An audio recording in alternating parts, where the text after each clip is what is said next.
Hey guys, ఈ వీడియోలో మనం ఎన్విరాన్మెంటల్ స్టడీస్ ఇంపార్టెంట్ క్వశ్చన్స్ చూద్దాం. లైక్ షార్ట్ క్వశ్చన్స్ ఇప్పుడు డిస్కస్ చేద్దాం ఈ వీడియోలో. నేను మనకి కొన్ని కీ పాయింట్స్ ట్రిక్స్ కూడా చెప్తాను అనమాట, ఇట్లా గుర్తుపెట్టుకోవాలని చెప్పేసి.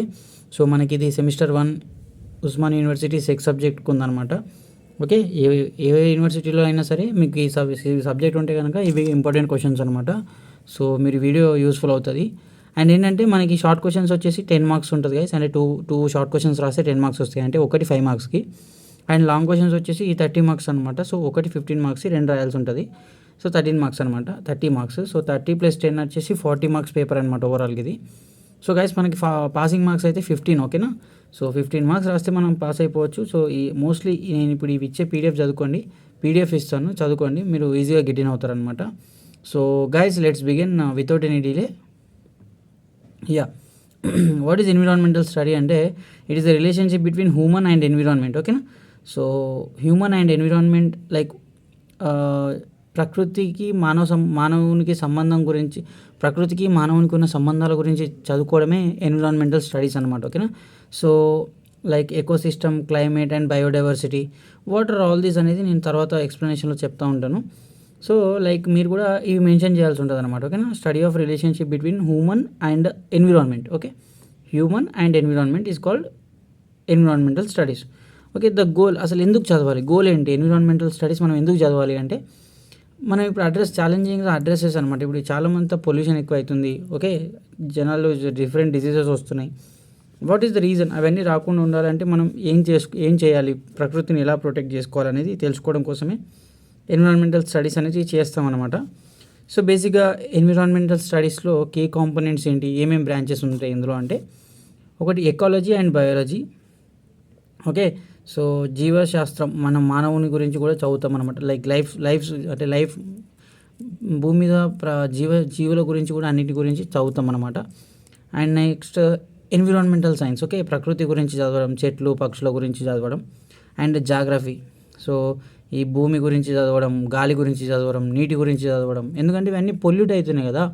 సో ఇవన్నీ పార్ట్ ఆఫ్ ఎన్విరాన్మెంటల్ స్టడీస్ అనమాట. ఇవన్నీ కూడా ఎన్విరాన్మెంట్లో భాగమే కదా, ప్రకృతిలో భాగమే కదా. సో అందుకని అనమాట environmental policy and management, okay. So what are the government, అంటే గవర్నమెంట్ ఎలాంటి పాలసీలు పెట్టింది అనే దాని గురించి కూడా చదువుతాం అనమాట. సో మీరు ఇట్లా రాయాల్సి ఉంటుంది అనమాట. What is environmental studies include అంటే ఈ పాయింట్స్ అని ఇంక్లూడ్, ఈ స్టడీ ఇదంతా ఇవన్నిటి గురించి స్టడీ చేస్తామని చెప్పి మీరు రాయాలన్నమాట, ఓకేనా. యా, సోషల్ లైక్ ఈ 4 పాయింట్స్ రాయండి, these are enough, okay. So రాస్తే ఇఫ్ లాస్ట్ 2 కూడా రాయండి, 5 and 6. So sociology and ethics అంటే మోరల్ విలువల గురించి తెలుసుకోవడం, ఓకే. బేసిక్ థింగ్స్ ఏంటి అనేది, ప్రకృతి పట్ల మనకు ఉండాల్సిన గౌరవం ఏంటి అనేది తెలుసుకోవడం.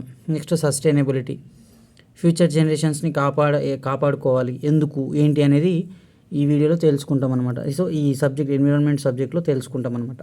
So this is all the uses of environmental studies subject, okay. Yeah, what is ecosystem, so ఇవన్నీ షార్ట్ క్వశ్చన్స్కి అడుగుతారనమాట.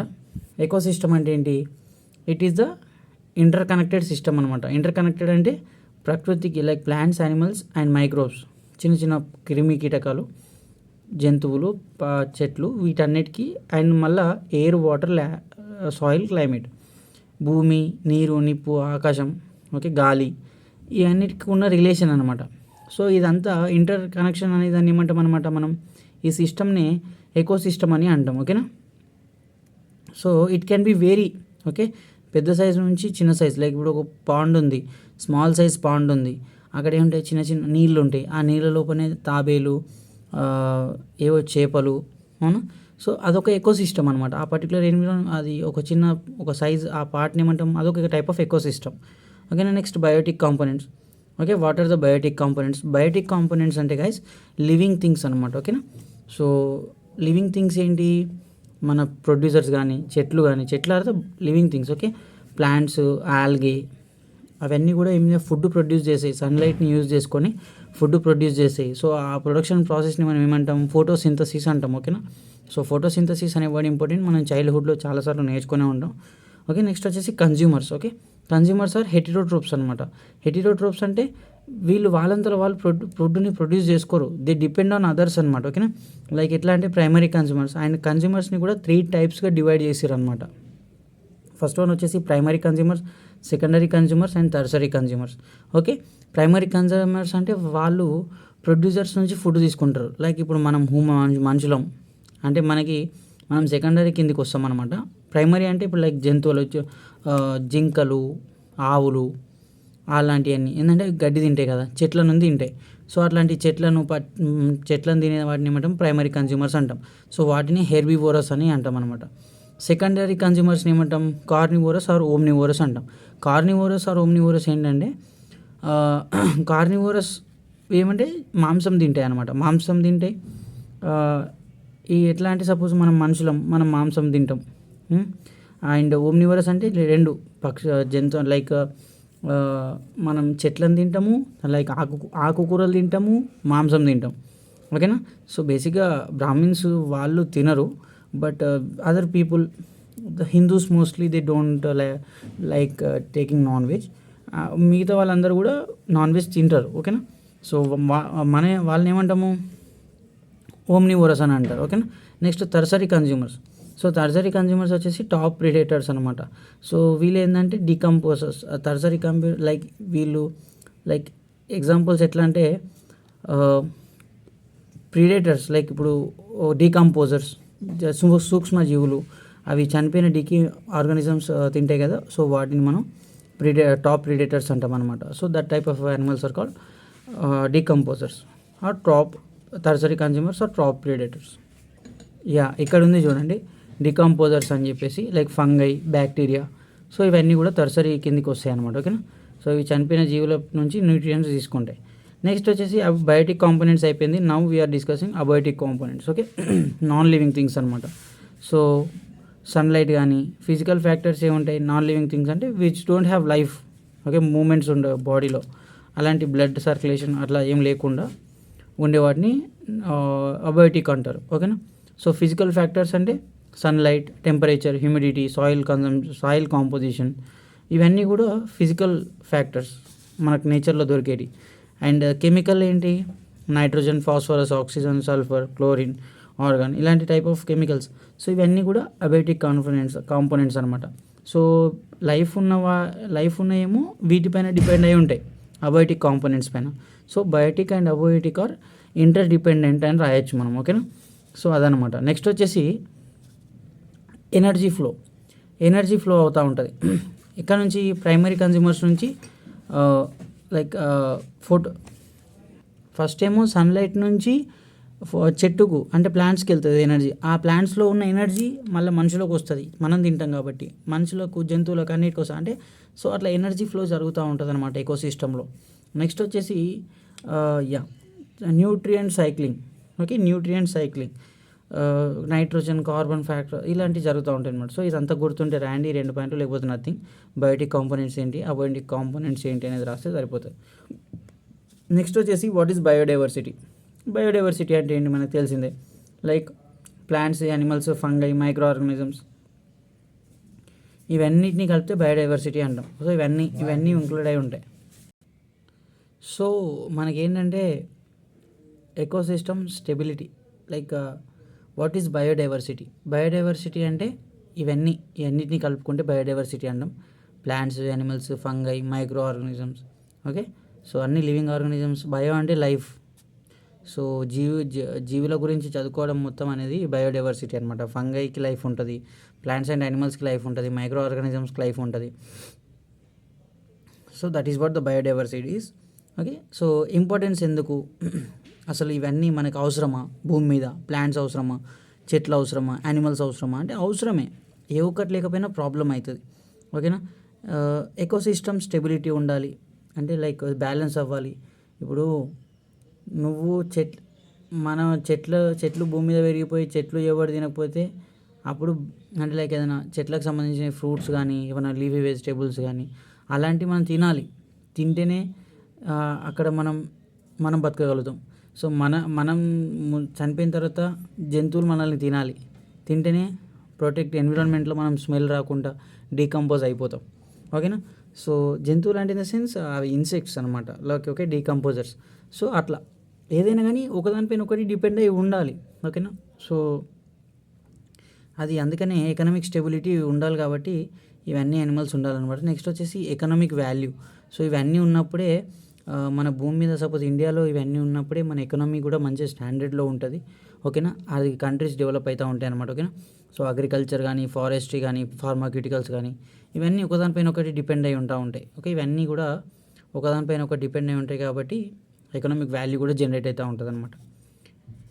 నెక్స్ట్ వచ్చేసి కల్చరల్ అండ్ యాస్థెటిక్ వాల్యూస్.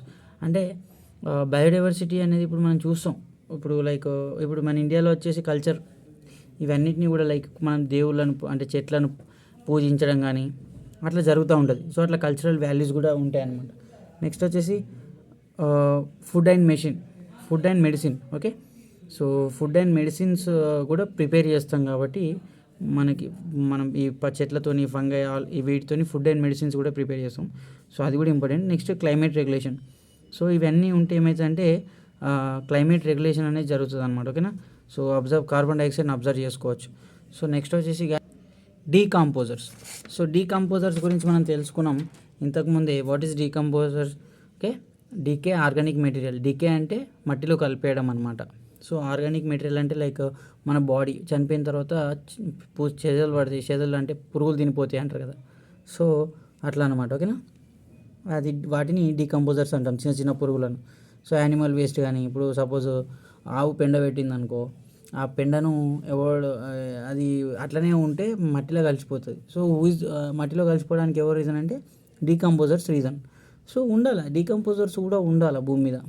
ప్రతి చిన్న వస్తువు కూడా భూమి మీద వాల్యూ చేస్తుంది అని అంటారు కదా, సో ఇది ఎగ్జాంపుల్ అనమాట. ఓకేనా, నెక్స్ట్ వచ్చేసి guys, so types of decomposers. So bacteria, fungi. Okay, ఈ రెండు గుర్తుపెట్టుకోండి. ఈ ఇన్వర్టిబ్రేట్స్, స్కావెంజర్స్, సో ఎంత అవసరం లేదు, బట్ ఈ రెండింటి గురించి చెప్తాను. సో బ్యాక్టీరియా అనేది ఇంపార్టెంట్ అనమాట. సో ఇదంతా ఏం చేస్తుంది, డీకే చేస్తుంది. ఏదైనా చనిపోయిన బాడీ ఆర్గానిక్ మెటీరియల్ ఏదైనా ఉంటే, చనిపోయిన ప్లాంట్స్ కానీ అవి ఏమైనా ఉంటే మట్టిలో కలిపేస్తుంది అనమాట. అండ్ మళ్ళీ మనకి ఏం చేస్తుంది, సచ్ యాజ్ సెల్యులోజ్ ప్రొడ్యూస్ చేస్తుంది.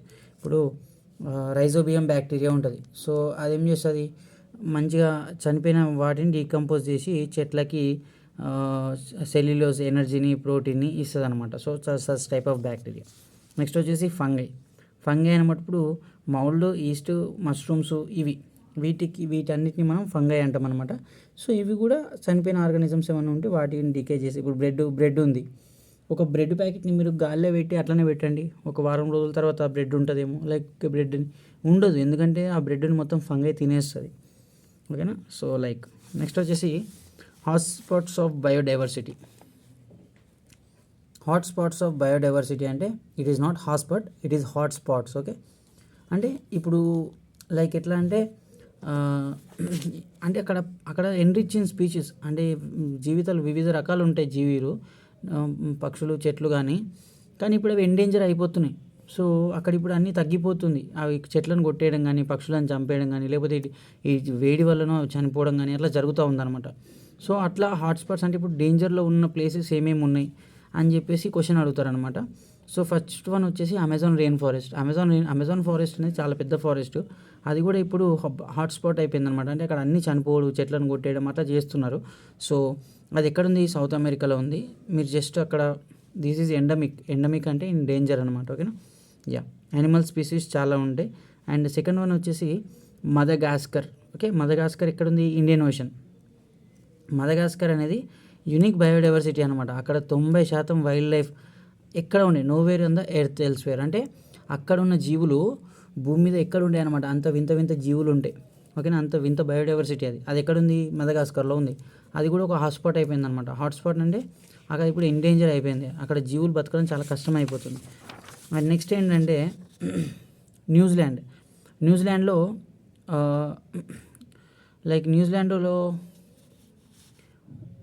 అది కూడా ఒక హాట్స్పాట్ అనమాట బయోడైవర్సిటీ. ఓకేనా, ఇది కూడా ఒక unique birds like kiwi birds ఉంటాయి న్యూజిలాండ్లో. అవి ఓన్లీ న్యూజిలాండ్లో ఎక్కువ ఉంటాయి అనమాట, వేరే కంట్రీస్లో చాలా తక్కువ.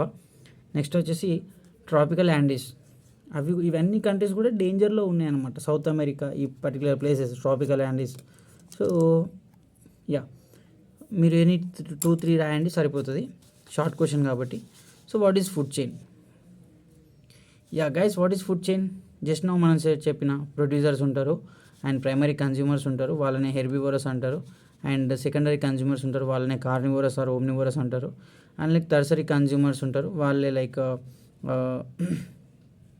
Top predators.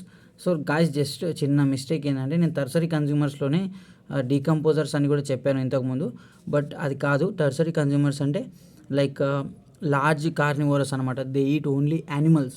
ఓకే, లైక్ ఇప్పుడు పాములు కానీ లయన్స్ కానీ, సో వాటి అన్నీ కూడా టాప్ ప్రిడేటర్స్ కిందకి వస్తాయి అండ్ డీకంపోజర్స్. ఓకే, ఆ తర్వాత లయన్ని చంపే లయన్ని కూడా డీకంపోజ్ అంటే డీకే మట్టిలో కలిపేసే కెపాసిటీ ఎవరికి ఉంటాయి?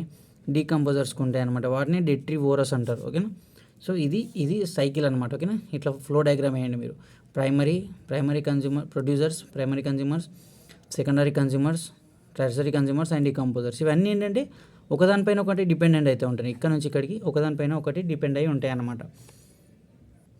Yeah, what is global warming? Global warming అంటే ప్రకృతి వేడెక్కడం అనమాట. సో ఎందుకు వేడెక్కుతుంది? Long term increase in the earth temperature. ఎందుకు వేడెక్కుతుంది అంటే emission of greenhouse gases. ప్రకృతిలో ఉన్న గ్రీన్ హౌస్ గ్యాసెస్ ఎమిట్ అవ్వడం వల్ల గ్లోబల్ వార్మింగ్ అనేది జరుగుతుంది అనమాట. అసలు గ్రీన్ హౌస్ గ్యాసెస్ అంటే ఏంటంటే క్లోరోఫ్లోరో కార్బన్స్ కానీ అవి ఏం చేస్తాయంటే భూమిలో వేడిని ట్రాప్ చేస్తాయి అనమాట. పట్టుకుంటాయి వేడిని, భూమిని వేడిలో బయటకు పంపించకుండా అట్లనే పట్టుకుంటాయి సన్లైట్ నుంచి వచ్చిన వేడిని. దానివల్ల ఏమైపోతుంది? భూమి మీద టెంపరేచర్ ఎక్కువైపోతుంది. టెంపరేచర్ ఎక్కువైనప్పుడు ఇక దాన్ని ఏమవుతుందంటే అలాంటి అంటే ట్రాపింగ్ హీట్ ఆ ప్రాసెస్ని ఏమంటారు అంటే గ్రీన్ హౌస్ ఎఫెక్ట్ అంటారు. ఓకేనా, greenhouse effect. Next greenhouse gases emissions. So what are the greenhouse gases? మనం ఇప్పటిదాకా greenhouse gases, green gas అంటే లైక్ క్లోరోఫ్లోరో కార్బన్స్ అన్నాను, గ్రీన్ హౌస్ గ్యాసెస్ అన్నాను. So what are greenhouse gases అంటే carbon dioxide. Okay, మనం ఇప్పుడు మన బండ్ల నుంచి వచ్చే కార్బన్ డైఆక్సైడ్ కావచ్చు, మీథేన్ కావచ్చు. ఓకేనా, సో నెక్స్ట్ వచ్చేసి నైట్రస్ ఆక్సైడ్ కానీ, ఇవన్నీ కెమికల్స్ మీరు రాయాల్సి ఉంటుంది అనమాట. గ్రీన్ నెక్స్ట్ క్లోరోఫ్లోరో కార్బన్స్ కానీ. ఓకేనా, సో ఈ నైట్రస్ ఆక్సైడ్ అనేది ఫర్టిలైజర్స్ నుంచి ప్రొడ్యూస్ అవ్వడం, నెక్స్ట్ వచ్చేసి ఇండస్ట్రియల్ యాక్టివిటీస్ నుంచి ప్రొడ్యూస్ అవ్వడం. ఈ క్లోరోఫ్లోరో కార్బన్స్ వచ్చేసి మనకి రిఫ్రిజిరేటర్, ఫ్రిడ్జ్లో నుంచి వచ్చే గ్యాస్ అనేది క్లోరోఫ్లోరో కార్బన్స్. ఓకే, ఏరోజల్ ప్రొపలెంట్స్ అంటే మన స్ప్రేస్, బాడీ స్ప్రేస్ నుంచి వచ్చేవి కూడా క్లోరోఫ్లోరో కార్బన్స్ అనమాట. ఇవన్నీ కూడా ఇబ్బంది అంటే గ్లోబల్ అంటే టెంపరేచర్ని పెంచుతాయి అనమాట. Like effects of global warming, like అసలు అట్లా టెంపరేచర్ పెరిగితే ఏం ప్రాబ్లం అవుతుంది అంటే తెలుసు కదా, చెమటకాయ అవుతుంది మొత్తం. ఓకే, సో బాడీ మొత్తం హీట్ అవుతుంది, అంత రోగాలు వస్తాయి, స్కిన్ ఖరాబ్ అవుతుంది, అంత పిచ్చి అవుతుంది, అంత చెమట కంపు. ఓకే, సో అట్లా కావద్దు అంటే మనం అన్నీ కూడా వాడడం తక్కువ చేయాలి, పైన చెప్పిన కెమికల్స్ అన్నీ కూడా. సో అవన్నీ తగ్గించాలి మనం.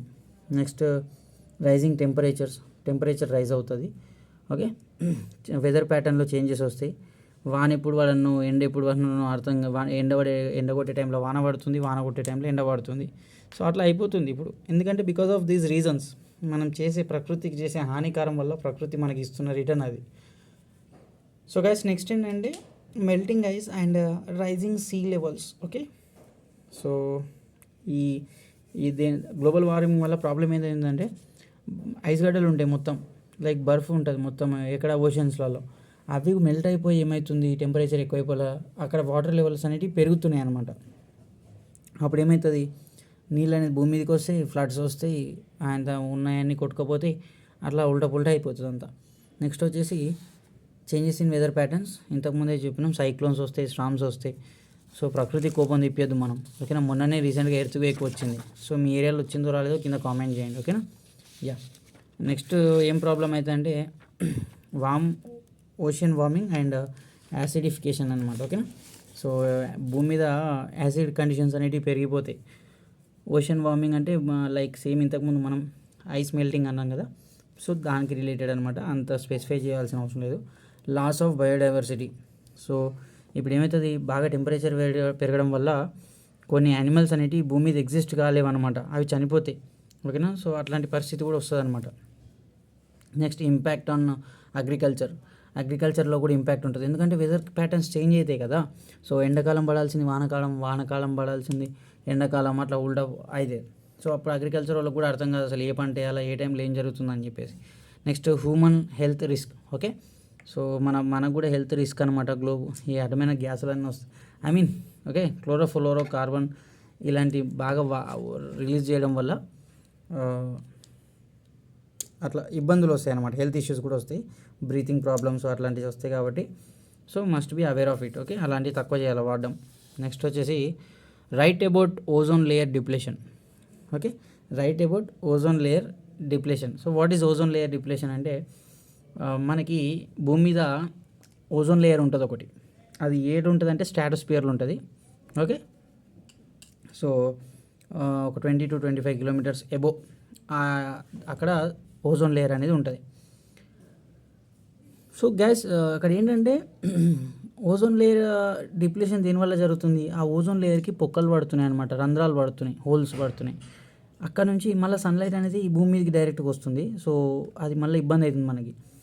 మేజర్గా హోల్స్ పడడానికి రీజన్స్ ఏంటంటే క్లోరోఫ్లోరో కార్బన్స్ అండ్ హాలోన్స్. సో ఈ క్లోరోఫ్లోరో కార్బన్స్ అనేవి మనకి ఫ్రిడ్జ్లో నుంచి ఎక్కువ వస్తాయి కాబట్టి వీటిని ఎక్కువ వాడొద్దు అనమాట. ఓకేనా, సో ఫ్రిడ్జ్ని వాడకుండా ఉండలేము ఈ మధ్య, కానీ అవసరం ఉన్నంత వరకు వాడుకోవాలి, మిగతాదంతా తక్కువ చేయాలన్నమాట. ఓకేనా, నెక్స్ట్ ఏంటంటే effects of ozone layer depletion. Okay, ఆ ఓజోన్ లేయర్ తగ్గిపోతే ప్రాబ్లం ఏమవుతుందంటే ఇంక్రీజ్డ్ యూవీ రేడియేషన్ అనేది ఇంక్రీజ్ అయిపోతుంది. అంటే అల్ట్రావైలెట్ రేస్ అనేవి పెరిగిపోతాయి, అవి స్కిన్ క్యాన్సర్కు ప్రాబ్లం అవుతాయి. ఓకేనా, సో మనం అవి జాగ్రత్తగా ఉండాలన్నమాట. నెక్స్ట్ వచ్చేసి హెల్త్ పైన చాలా ఇంపాక్ట్ వస్తుంది, స్కిన్ క్యాన్సర్ అనేటివి వస్తాయి అన్నమాట. Next cataract and eye damage. ఎక్కువ ఎండ కొడితే కూడా కళ్ళు మబ్బు అయిపోతాయి, సన్లైట్ ఎక్కువ ఉంటే కూడా. ఓకే, ఇమ్యూన్ సిస్టమ్ కూడా వీక్ అయిపోతుంది. మన బాడీ పైన యూవీ రేస్ పడితే మన బాడీ బోన్స్ కానీ స్కిన్ కానీ అన్నీ కూడా వీక్ అయిపోతాయి అనమాట. సో అట్లా అవ్వకుండా చూసుకోవాలి. Environmental impact.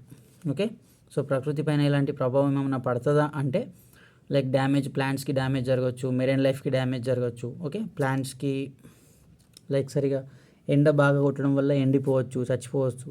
మెరైన్ లైఫ్ అంటే వాటర్ బాడీస్ లైక్ ఓషన్స్లో ఉన్న ప్లాంట్స్కి. ఓకే, ఆ ఫుడ్ అలాంటి వాటికి కూడా యూవీ రేస్ ఎక్కువ వస్తే ఆ జంతువులు కూడా చనిపోవడము అట్లా జరుగుతూ ఉంటుంది అనమాట, డిసీజెస్ రావడము. మన హ్యూమన్ లైఫ్కి యూవీ రేస్ అంత మంచివి కావు. Disruption of ecological balance. So ఇది కూడా డిస్టర్బ్ అయిపోతూ ఉంటుంది. అట్లా డిస్టర్బ్ అవ్వద్దంటే మనం క్లోరోఫ్లోరో కార్బన్స్ అనేవి తక్కువ చేయాలి. Next climate change. Okay, climate change వస్తుంది అని మనం ఇంతమంది చదువుకున్నాం. సో వీడియో లెంత్ అవుతుందని చెప్పేసి నేను ఎక్కువ ఎక్స్ప్లెయిన్ చేయట్లేదు, మీకు ఓవరాల్ ఐడియా అయితే ఇస్తున్నాను. This is enough. ఓకే, మీరు ఒకసారి చదువుకోండి పీడిఎఫ్.